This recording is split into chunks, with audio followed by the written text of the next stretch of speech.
Olá, meus caros inscritos, membros, amigos e colegas de trabalho do YouTube.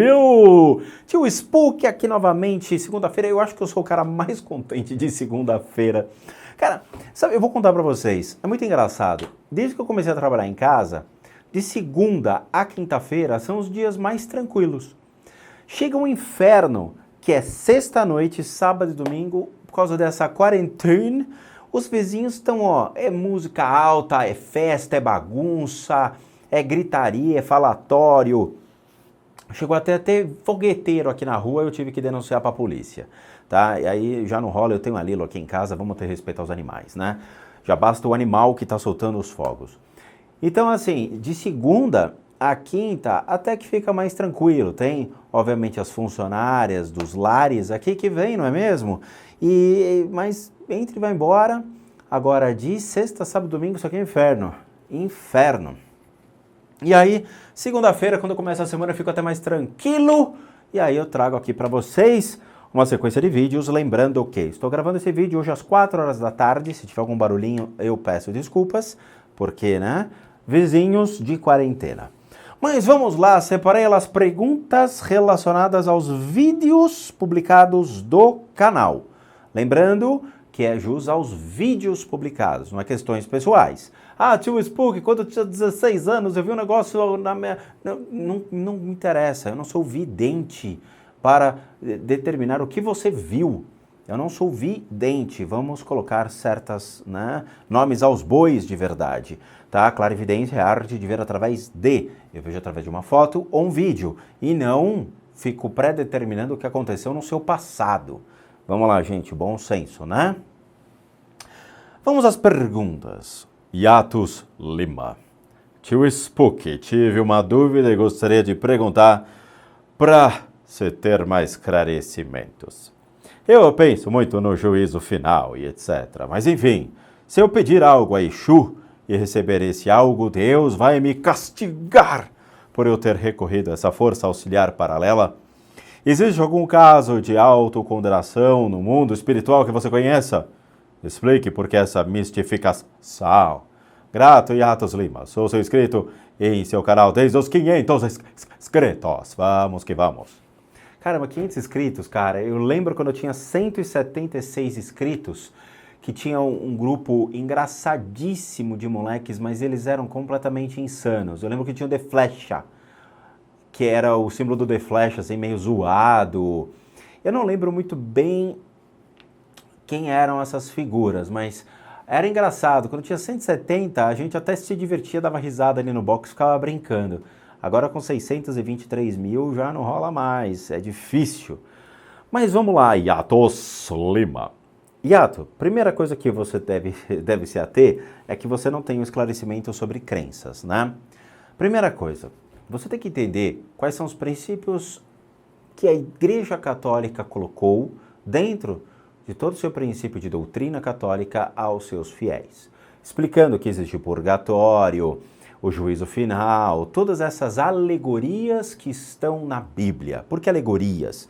Porque a Bíblia é escrita por meio de parábolas. Essas parábolas precisam ser interpretadas para se ter o discernimento. Você não pode lê-las como elas estão.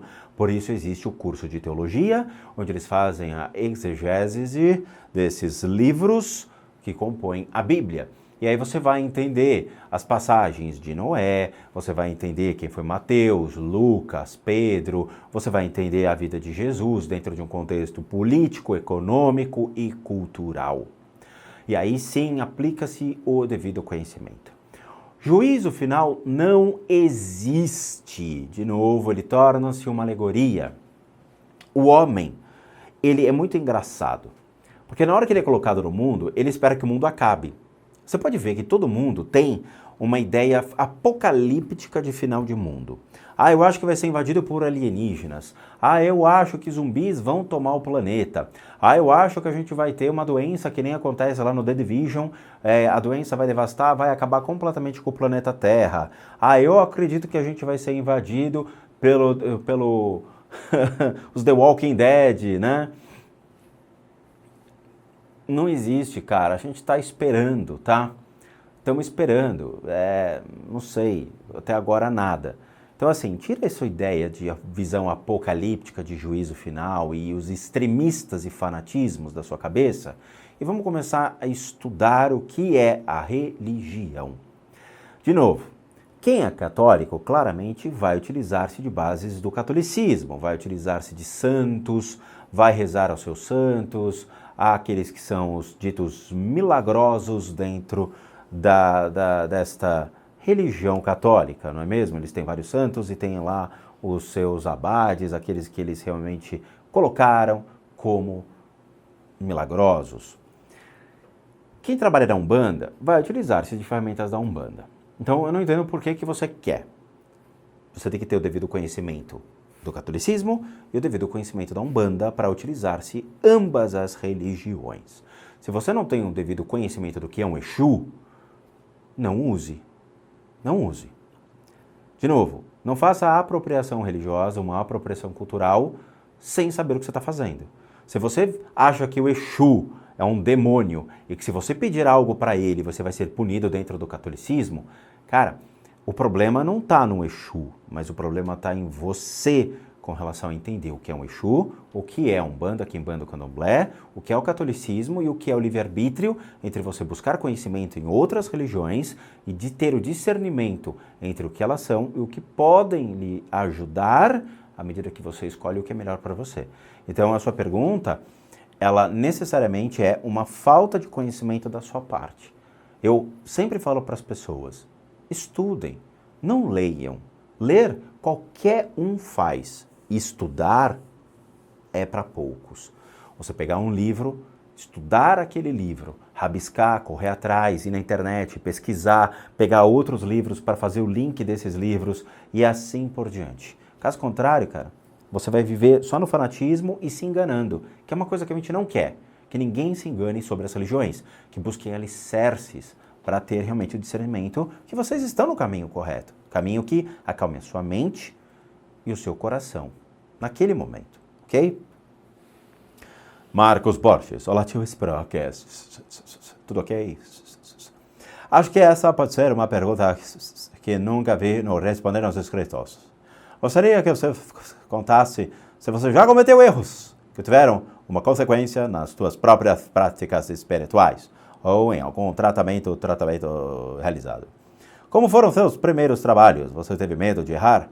Caso tenha alguma vez errado, como tu resolveu o problema? Te pergunto isso, pois todos nós temos medo de errar quando vamos fazer um novo trabalho, principalmente trabalhos complexos que lidam com coisas importantes como a pessoa, saúde, dinheiro, valores e informações confidenciais. Por hoje é só PP pessoal, tá ok? Um abraço aí, Marcos Borges. Marcos, todo mundo tem medo de errar, com certeza. Mas o que é errar? Você só vai saber que você errou se você tentar, tá? De novo, tem coisas que a gente sabe fazer e tem coisas que a gente não sabe fazer. Isso em todos os aspectos. Não só necessariamente nos tratamentos direcionados a enfermidades físicas, emocionais e mentais, mas às vezes você não sabe fazer, por exemplo, macro dentro de um Excel. É difícil, né? Você não sabe trabalhar com programação dentro PROC-V, PROC-H, trabalhar com SI, então, coisas assim dentro de uma ferramenta de cálculo do Excel. O que você vai fazer? Você vai estudar, vai fazer cursos, vai aprender. Ou antigamente a gente chamava de pai dos burros, que era o dicionário Aurélio. Hoje o pai dos burros chama-se Google. Você vai dar uma googada e você pega lá as fórmulas e você aplica a sua fórmula entendendo como ela é elaborada. Eu falo isso porque eu adorava fazer planilhas de cálculo, então eu gostava bastante de fazer planilhas interativas e sempre fui atrás para buscar respostas de como fazer e otimizar um banco de dados, tá? MySQL, SQL, essas coisas, quem mexe com programação sabe do que eu estou falando. Eu sou programador? Não.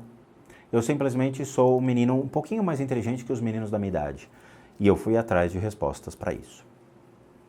Quando eu me deparei em 2006 com os primeiros cursos de terapias que eu comecei a aprender, então Magnify Healing, Reiki, 1, 2 e 3, Reiki xamânico, tântrico, Karuna Reiki, tradicional, Dentô, nossa, uma porrada de curso. eu fui para um autoaprendizado. Não fui para tratar as pessoas. Eu não fui com o intuito de fazer naturopatia, acho que era naturopatia os cursos. Eu fui para buscar informações. Eu fiz cursos sem parar. Por quê? Porque eu gostava. Era uma mania, era uma forma de sair do mercado financeiro, que eu trabalhava de segunda a sexta-feira, e sábado e domingo eu estava enfurnado fazendo cursos. Pegava o dinheiro que eu ganhava do mercado financeiro e aplicava em cursos, e assim por diante. Com o passar do tempo, eu fui buscando novas técnicas e buscando novas respostas. Uma hora eu me deparei com técnicas que realmente eram extremamente caras, custavam R$3.000, R$4.000, R$5.000, um final de semana só. É, isso mesmo. E geralmente em outros estados, Minas Gerais, Rio de Janeiro, eu tinha que viajar. E aí tinha que pegar avião, fazer hospedagem, achar um hostel, ou ficava na casa de pessoas que estavam também lá na cidade para fazer o curso, e ficava assim. Pagava para os instrutores, mestres virem para o Brasil para poder ter a informação correta. Com o passar do tempo, eu comecei a me deparar com pessoas na rua. Olha que loucura. Eu não sei se eu cheguei a contar essas coisas, mas eu estava na faculdade e eu estava entrando na faculdade, eram 4 horas da tarde, eu ia ter uma prova à noite, então eu falei, vou chegar cedo e vou estudar. E aí estava passando uma menina. Eu olhei para a menina e eu vi uma bolinha vermelha no ovário esquerdo dela. E eu, claramente, na minha postura songamonga, né, eu parei a menina e falei, olha, você tem um pequeno cisto dentro do seu ovário, isso pode te complicar, se eu fosse você, eu ia procurar um médico. E claramente ela olhou para minha cara e começou a chorar. E ficou um clima péssimo. Não é uma questão de errar, mas é uma questão de existe hora e lugar para se fazer as coisas. Numa faculdade não é o lugar para se fazer isso. E eu aprendi tomando porrada. Claramente, os anos subsequentes a este, eu me tornei um freak show dentro da faculdade, que é o cara que vê coisas nas pessoas. Maravilha. Muito bem. Com o passar do tempo, as pessoas foram vendo que eu estava fazendo esses cursos e estava indo bem. E começaram a me indicar pessoas. Então, muitos instrutores de cursos começaram a me procurar para poder atendê-los, porque eu me tornei um dos melhores alunos de suas salas de aula. E aí eu fui seguindo, fui aprendendo e fui aplicando isso nas pessoas. Lembrando, o Reiki eu fiz em mim, mas eu nunca apliquei Reiki nas pessoas.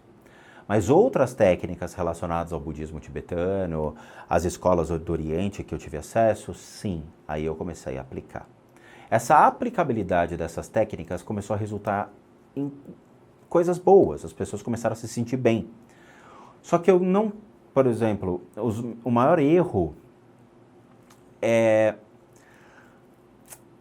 acho que o maior erro é transformar a relação de amigo, de terapeuta para amigo. Eu vou explicar por que isso. Em 2008, 2009, eu saí do mercado financeiro por causa da crise imobiliária e eu também estava muito estressado, muito cansado e precisava tirar um período para descansar.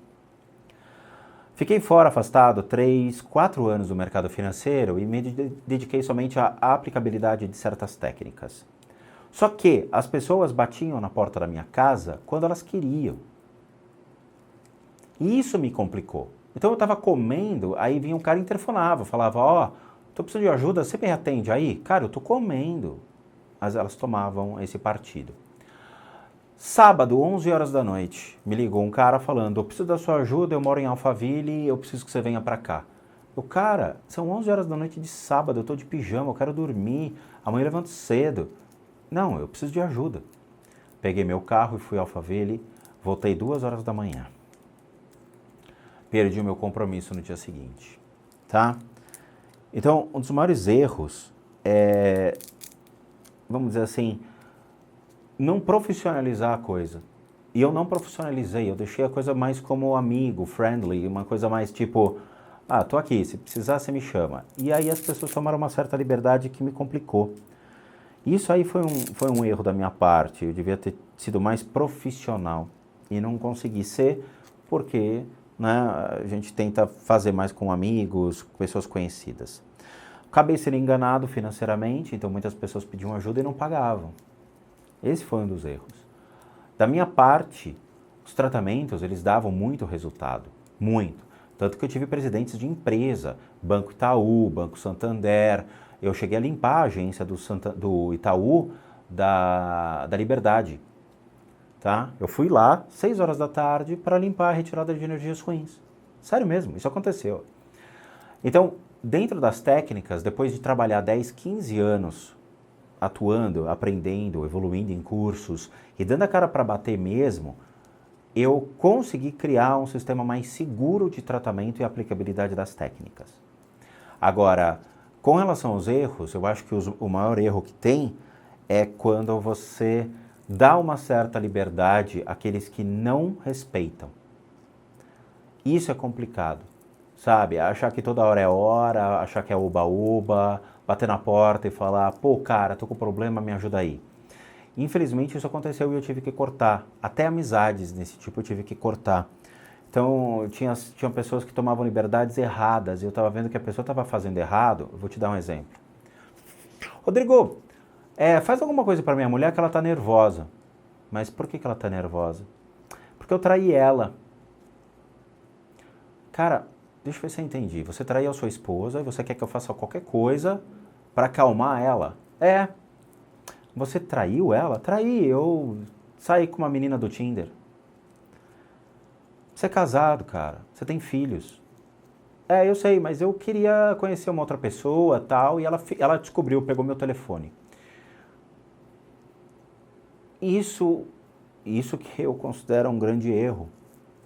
Enquanto tem pessoas precisando de ajuda com câncer, internada no hospital, precisando realmente de tratamentos, eu tenho que ficar aguentando, escutando pessoas que estão simplesmente utilizando-se da minha boa fé por meio de atitudes erradas. Então, o maior erro, cara, advém dessa questão dessas próprias pessoas e não da minha pessoa, entendeu? Eu fico chateado, mas é real, é real. Vamos lá, Jonathan Rafael. Tio Spook, faz um tempo que acompanho o seu canal e vi um vídeo seu acerca de possessão demoníaca. Tô possuído. Minha mãe quase sempre fica possessa e eu não sei o que fazer. O que você me sugeria fazer? Para de fazer besteira na vida, Jonathan, assim você deixa ela menos possessa. A minha mãe ficava possessa da vida quando a gente deixava o chuveiro ligado, quando a gente alagava o quarto onde eles dormiam por causa da água que subia. Minha mãe ficava possessa quando a gente corria um atrás do outro, eu e meu irmão e eu, ali no meio da sala, porque a gente batia a cabeça, e eu batia a cabeça mesmo. Eu tenho aqui um acidente que aconteceu domésticos. Então pare de fazer besteira, quem sabe sua mãe ficou menos possessa da vida, tá? Criança faz arte. Agora, se você está falando que ela fica possuída, de novo, eu não acredito em possessão, tá? Nem eu, nem o próprio Gabriele Amorfi, que já falou isso, falou sobre possessão demoníaca num dos livros que nós trouxemos no podcast aqui há muito tempo. Eu tenho os livros do padre Gabriele Amorfi, onde fala que a grande maioria dos casos não é uma possessão demoníaca, e sim problemas mentais e emocionais dos próprios indivíduos. E isso a gente vê também no vídeo do o Padre e... o Padre e o Diabo e o Padre, sei lá, que saiu na Netflix, do próprio Gabriele Amorfi, onde ele fala exatamente isso. Ele tenta exorcizar aquela mulher 9 vezes e ele morre tentando, né? Ele falece e, de novo, era simplesmente a pessoa no seu desequilíbrio emocional e mental. Não existia nenhum ser do mundo espiritual junto àquela mulher, tá? De novo, a gente tem que se desvincular de certas crendices populares, a gente tem que colocar o pé no chão e entender que nós estamos, sim, sugestionáveis a problemas físicos, emocionais e mentais. Temos que dar prioridade a tais problemas, porque eles são reais e avaliados por médicos e que realmente psicólogos e psiquiatras que dão o laudo falando. Existe um desequilíbrio. Desconsiderando esses três e descomprovado, ou melhor, não comprovado que são fenômenos reais vindos do indivíduo, aí sim podemos olhar sobre a ótica espiritual. Então, por favor, vamos ter o pé no chão e entender certas coisas, tá? Eu queria tomar agora uns minutos finais para a gente bater um papo, aproveitar. É o seguinte, a gente fez uma live, a Dani, eu e a Dani, falando sobre religiões e as nossas experiências dentro de critérios de religião, tá? Muitas pessoas não entenderam e ficaram em dúvida sobre o que realmente acontece e o porquê da gente separar as coisas. Ao longo da história, principalmente dos anos de 1980 até hoje, houve muita mudança em critérios de como lidar com a espiritualidade, como observar a espiritualidade e o que está por detrás disso. Eu peguei uma época muito interessante, em 1980, onde as pessoas tinham muita informação advindas de grandes livrarias na época. Então a gente tinha muitas livrarias interessantes, era Nobel, Saraiva, Siciliano, até Além da Lenda tinha uma livraria muito legal e que eu comprava livros lá que eles traziam dos Estados Unidos e outros lugares do mundo para enriquecer. Editora Cultrix, Pensamento, nossa, tinham muitas editoras interessantes que eu mesmo adorava comprar livros. Nós vivemos numa época onde surgiu o New Age, onde tudo era permitido, tudo era experimentado. As pessoas experimentavam, curtiam, compravam CDs na banca, ficavam sempre naquelas musiquinhas, mantras, aguinha, fonte, duendes, incensos e tudo mais. Mas, infelizmente, a falta de conhecimento levou essas pessoas a uma certa, vamos dizer assim, uma certa ignorância espiritual, uma certa burrice espiritual e com o tempo foram percebendo que ficaram meio que no limbo. Eu conheci muitas pessoas daquela época que se perderam bastante dentro da espiritualidade. Então, pessoas que entraram nessa oba-oba do misticismo, né? Sempre com imagens do Egito em casa, incensos e tudo mais, e nunca se aprofundaram em nada, viviam na superficialidade das coisas. Com o passar do tempo, surgiram as ordens esotéricas, a Ordem Rosa Cruz, o martinismo, a Otto, a maçonaria, os alicerces começaram a surgir, cada uma com um propósito.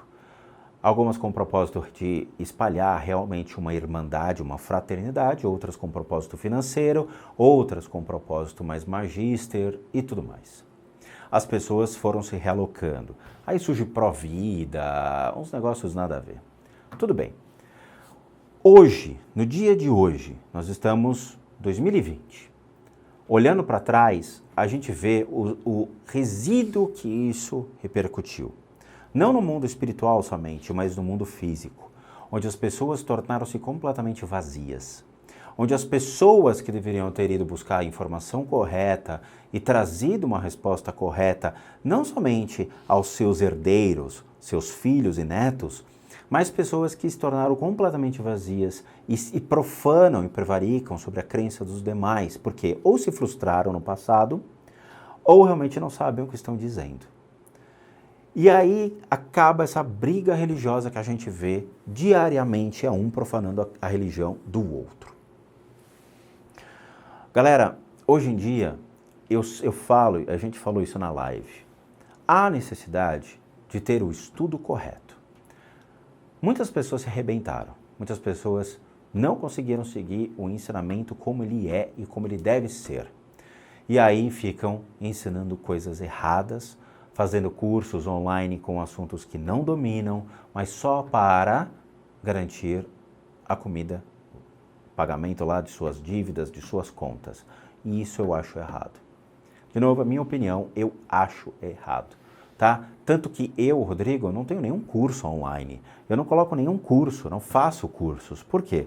Porque a verdade ela está sempre dinâmica. O que era uma verdade no passado, hoje não é mais. As coisas estão mudando. Os pontos de vista, as percepções, os ideais eles sempre estão mudando. Então, o que eles acreditavam em 1980, que era uma religião, hoje as portas de certas religiões mais tradicionais se abriram para o público dizendo, cara, falaram tanta besteira sobre mim que eu estou aqui dando a cara para bater. Por exemplo, o Vaticano, ele abriu as portas para os cursos de exorcismo. Pessoas que querem entender o que é o exorcismo sobre a ótica do Vaticano, se inscreveram, claramente, pagaram uma grana, porque custa uma bica. Além de, obviamente, você se hospedar lá e ficar estudando. Mas tem. Então, houve a necessidade de explicar mais. O próprio judaísmo, ele abriu as portas para um negócio mais, vamos dizer assim, flexível, onde certas sinagogas estão trazendo a informação àqueles que antigamente não possuíam. Mas as pessoas não estão buscando a informação no lugar correto. Essa é a nossa briga hoje, onde as pessoas devem buscar informação. Então a gente vê cristãos alegando que quem trabalha na Umbanda faz pacto com o diabo. Cristão dizendo que quem é budista tem um falso Deus. Esse é o discurso que eu vejo diariamente, tá? Eu não vejo budista brigando com ninguém, mas eu vejo cristão jogando pedra em muitas pessoas. Eu, por exemplo, sempre fui alvo de cristão evangélico e pessoas de candomblé, que sempre vieram aqui também profanar aquilo que eu ensino. Então é engraçado, ao invés das pessoas irem atrás e entenderem, elas trabalham com uma verdade única e absoluta, não entendem a crença do próximo, não entendem o que o próximo quer dizer e profanam as crenças. Então, quando a gente fez uma live, a Dani e eu, nós fomos bem claros nessa ideia de que há necessidade das pessoas começarem a buscar o devido conhecimento das outras crenças e, caso queiram, selecionar aquilo que é a sua verdade hoje. Então tem muito católico batizado no catolicismo, tá? Eu digo isso, batizado na igreja católica, mas não são praticantes. E que se convertem ao espiritismo. Por quê? Porque encontram o conforto no espiritismo. Isso, esses caras que fazem esse processo, geralmente é o discurso deles. Ah, porque eu encontrei certas respostas, ou encontrei o conforto, ou por uma necessidade da minha vida, ou um processo da minha vida, fui atrás disso. Então eles se tornam praticantes do espiritismo. Aí com o tempo recebem a doutrina espírita e seguem dentro do espiritismo, ou simplesmente ficam nessa ponte, catolicismo, espiritismo, espiritismo, catolicismo. Tá? Há necessidade de vocês conhecerem o que vocês estão buscando. Ah, tio, porque eu quero ser budista. Acho legal ficar entoando mantra o dia inteiro. O budismo não se limita a entoar mantras o dia inteiro. Vocês têm que bater na porta de um templo budista, conversar com o lama, conversar com um tulku, conversar com alguém que é responsável por aquele templo e falar, eu gostaria de conhecer o budismo. Onde eu posso aprender a história do budismo, onde eu posso buscar as respostas, onde eu posso buscar realmente um alicerce para ter uma crença ou ter o direito de escolher qual é a crença que eu devo seguir. Essa é a questão que a gente bate, esse é o discurso que a gente tem. Acho que é feio ter uma apropriação cultural indevida. O que é uma apropriação cultural? Ah, eu quero ser cristão, mas eu quero ter o direito de ir para o espiritismo, e do espiritismo eu quero trabalhar também com conceitos da Umbanda, dentro do cristianismo. Em paralelo, eu tenho uma estátua de Shiva dentro de casa, que eu acho bonitinha, e de vez em quando eu falo com ela. Isso foi num período de New Age, em 2000, onde realmente as pessoas estavam meio que translocadas, buscando respostas a certas coisas. Nos dias de hoje, as pessoas têm que entender que uma imagem de Shiva ou de Ganesha faz parte de um princípio dentro do hinduísmo e que deve ser respeitada e deve ser entendida o porquê que essas imagens existem, o porquê que existe aquele desenho, aquela figura e como realmente podem ser utilizadas dentro da aplicabilidade do hinduísmo na sua vida. Não adianta você ter uma coleção enorme, vastas de imagens, sendo que você não sabe o que elas são, a história delas, para que elas servem. Isso a gente tem visto muito.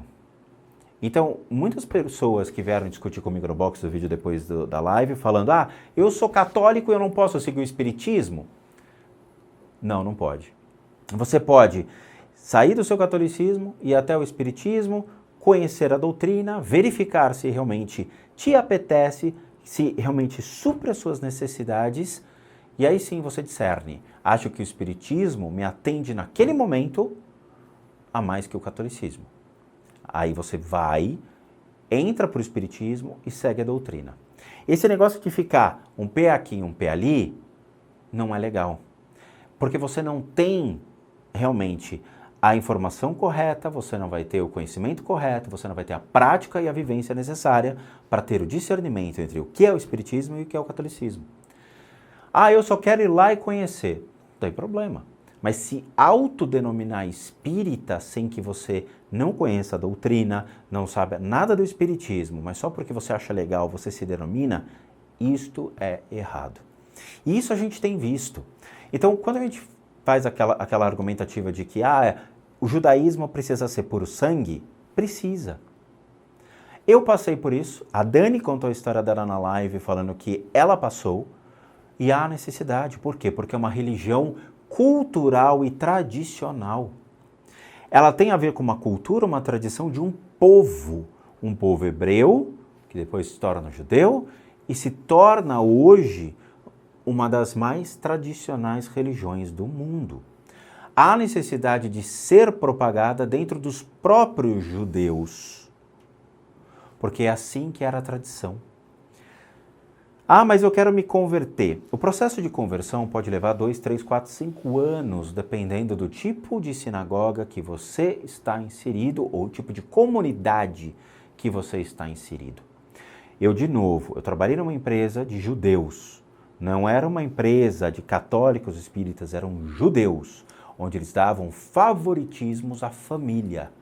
Então, a família comandava a área financeira, a família ela comandava a área de produção, porque eles tinham confiança na tradição. E isso aconteceu de verdade. Uma pessoa que trabalhava comigo resolveu casar com um judeu. Ela conheceu esse cara, ele trabalhava num banco internacional de investimento, se apaixonou e falou, vou casar, mas para casar eu tenho que me converter. Muito bem, acho que 3 anos, ela ficou estudando cerca de 2 a 3 anos para se converter, ou melhor, ser aceita dentro de uma comunidade. Porque mesmo se convertendo, ela ainda não era uma judia. Então, eu vi ela estudando, ela estudava na hora do almoço, ela abria os livros, abria a Torá, ela lia, ela fazia trabalhos de pesquisa, ela entendia e ela era extremamente inteligente. Extremamente inteligente. Era uma menina que sabia se virar, pesquisar, correr, estudar, era excepcional, tá? Trabalhava na área financeira de uma empresa. Aí ela fez a conversão. Eu fui no casamento dela, tá? Foi uma festa que aconteceu dentro de um salão de eventos. Eu não fui na sinagoga, eu fui no salão de eventos, onde tinha um rabino e toda a cerimônia. Mas mesmo ela casando com um judeu e passando na prova ali de realmente ser reconhecida perante um rabino, ela não era conhecida como judia dentro da sinagoga, porque ela não advém de sangue judaico. Então, é uma tradição que deve ser respeitada. Você pode estudar a Torá, você pode estudar o Sefer Yetzirah, o Sefer Rabinar, o Sefer Hazohar, o Talmud, você pode ler todos os livros. Isso não lhe faz um judeu. O processo para se converter ao judaísmo é um processo muito maior. Muitas das vezes você vai ter que viajar até Jerusalém e fazer o processo lá, para daí sim ser convertido. Se você não faz esse processo e você é só um estudioso, isso não lhe torna um judeu. E a apropriação cultural, seja no jeito de falar, no jeito de se vestir, em objetos sagrados, não lhe fazem um judeu. De novo, quando eu me tornei um praticante budista, quem me colocou isso foi a própria lama que eu sigo. Eu fiquei 10 anos fazendo junto com uma linhagem da Kadilpa, ou a Kagyu, junto com o Lama Michel, Lama Gangchen Rinpoche. Eu fiz os ensinamentos, segui e tudo mais, mas eu não me tornei budista. Eu não fiz votos, seja de Bodhisattva, os votos necessários para me converter. Por quê? Porque eu não sabia o que eu queria. Eu estava aprendendo o budismo, mas eu não firmei nenhum compromisso. Depois disso eu saí, fui aprender outras coisas, fui aprender hinduísmo, fui aprender práticas dos grandes mestres yogis, gurus da Índia, e aí sim, eu volto e entro numa outra linhagem chamada Nimpa, que é uma outra vertente dentro do budismo tibetano. Recebi a proposta de você vai fazer os votos nesta linhagem, ou seja, você está afim, você quer. Dentro dessa cerimônia, para vocês terem uma ideia, os lamas, eles perguntam, quem aqui não quer firmar o compromisso junto à Sangha, ao Dharma e ao Buda, que são os 3 princípios, levante-se e saia. Tem gente que levanta e sai. Eu falei, não, tá na hora. E fiz o meu voto de compromisso perante aquela Sangha, aquela comunidade, aquele templo, aquela linhagem. Muito bem. Recebi um nome, ao qual eu posso ser chamado dentro daquela linhagem. Nós viajamos depois de alguns meses e fomos fazer um dos maiores eventos chamados Drupchen Vajrakilaya, que é uma cerimônia incrivelmente linda dentro do budismo tibetano, que ocorre em fevereiro, com um ato de purificação, de retirada de todas as coisas ruins, de limpeza, autopurificação e proteção para o ano. Muito bem. E eu fui. Levei a Dani, a gente foi, ficou hospedado no templo durante uma semana. Quando a lama viu a gente, falou, nossa, eu não estava esperando vocês. E nos últimos dias ela chamou a gente, e eu sempre conversava com todos os lamas, eles só falam inglês e, obviamente, tibetano, e eu adorava, ficava brincando com os lamas, me divertia. Como eu já falei, há necessidade de falar outro idioma e aprender inglês. E eu me divertia com todos. Eu sentava do lado deles durante a prática, para vocês terem uma ideia, tá? Aí a lama me chamou a Dani e falou, a partir de agora não tem mais volta. Aí eu falei, que os pariu, como diria a minha avó. E ali a gente entendeu que como nós assumimos um compromisso e nós estávamos vivenciando um budismo tradicional, e um budismo onde realmente certas cerimônias não são para todos, naquele momento nós nos tornamos realmente praticantes budistas. Depois disso, eu tive uma outra cerimônia na qual realmente foi incrível e eu fiquei muito feliz de ter participado e até publiquei as fotos. Foi quando a mãe da Dani mandou uma mensagem para a gente dizendo que Mingyur Rinpoche, que é um dos maiores escritores de livros sobre o tema e um dos discípulos mais incríveis de toda a linhagem Rinpoche, estava no Brasil e que ele estaria no bairro da Liberdade. Eu olhei para a Dani e falei, vamos agora que eu quero ver o Mingyur. Eu fui sem expectativa, assim, de que, pô, o cara vai estar ali perto de mim e tudo mais. E ele estava perto de mim. Nós chegamos lá no evento correndo, fomos os primeiros a chegar. Já peguei um lugar e ele entra no palco a metros de mim. E aí ele vira, durante o final da cerimônia, né, ele vira e fala, olha, eu vou fazer um processo aqui de iniciação dentro de uma das técnicas e quem quiser, vem aqui comigo. Eu fui o primeiro, eu saí correndo e aí o Mingyur pegou o meu cabelo e cortou a parte de trás do meu cabelo e me deu um nome. E foi o momento mais incrível, porque você só vê esses caras nas prateleiras de livros de autoajuda. E mesmo assim, eu estive com ele, ele me deu um nome, recebi um nome dele, tá?